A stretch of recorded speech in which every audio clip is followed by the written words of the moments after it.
Iba't ibang mga linyahan ng customer.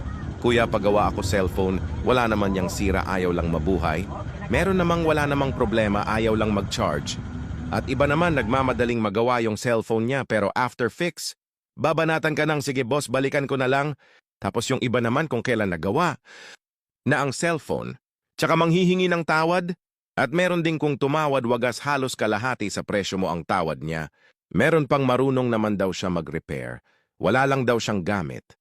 Meron pang nagmamadali na para bang akala niya ay bubuksan lang at isasara ang cellphone niya ay tapos na.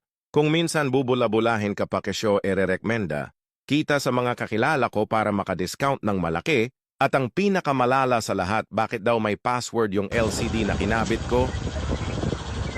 Yeah, tara pasok! Angat!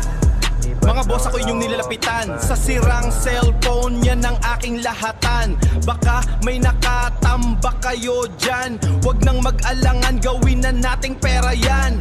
Mapa old man o mababago, lahat yan bibilhin kahit ano pang modelo. Ibigay mo na sa